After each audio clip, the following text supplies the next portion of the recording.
Bonjour, comment allons-nous rendre la France cyclable? Eh bien, pour vous le montrer, je vais d'abord montrer un exemple, comment il ne faut pas faire. Non pas pour aller, mais pour en tirer les enseignements. Voici une ville qui vient de livrer ce qu'elle appelle un espace de vie, et ça ressemble pour elle à ça. Alors pour moi, c'est tout le contraire. Moi, ce que je vois, c'est un espace hostile.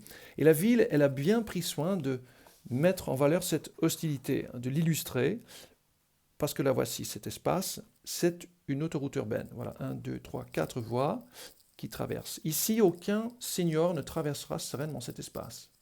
Ici, aucun enfant ne roulera sereinement tout seul à vélo. Voilà, de savoir rouler à vélo, c'est exclu. Pourtant, c'est possible de créer un espace apaisé en pleine ville. Je vais vous donner un exemple. Voilà, aux Pays-Bas, il y a une ville qui s'appelle Utrecht. Il y a 1,3 million d'habitants dans cette ville, alors que dans cette ville, il n'y en a que 24 000. C'est une petite ville. Et dans cette ville d'Utrecht, il y a un carrefour, et je vais mettre un lien vers une vidéo de ce carrefour dans cette vidéo sur YouTube. Et sur ce carrefour, il y a tout sauf la voiture individuelle. Il y a des bus, par exemple. Il y a des taxis. Il y a beaucoup de piétons et beaucoup de vélos. Même 40 000 vélos par jour qui passent. Alors, comment est-ce possible? Comment ont-ils fait dans cette grande ville de créer cet espace apaisé? Eh bien, ils se sont posé la bonne question. Ils ne se sont pas demandé combien de voitures doivent absolument passer.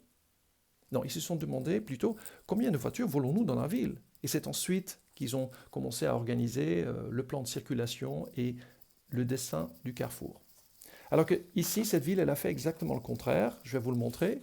Parce que dans la fiche technique de ce carrefour, qui est très complexe, il précise bien qu'attention, il y aura 1000 véhicules qui passeront en heure de pointe le soir. Ça veut dire que quand vous allez prendre votre bière, il y aura 1000 voitures qui vont vous passer sous le nez. Alors le message que je veux passer avec cette vidéo, c'est que ce n'est pas une fatalité. Ce n'est pas le nombre de voitures qui doit déterminer la forme de ce carrefour, mais l'inverse. Il faut d'abord vous demander quel trafic je veux ici dans cet espace, et ensuite dessiner la place. Par exemple, une zone de rencontre, voilà, une petite place, etc. Donc il faut inverser les choses.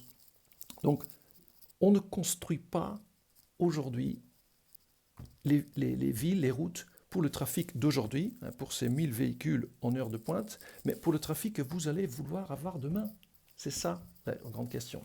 Voilà, la question qu'on doit se poser, c'est pas combien de voitures doivent passer, parce que l'objectif dans la ville, ce n'est pas d'avoir des voitures dans la ville, mais c'est de pouvoir se déplacer.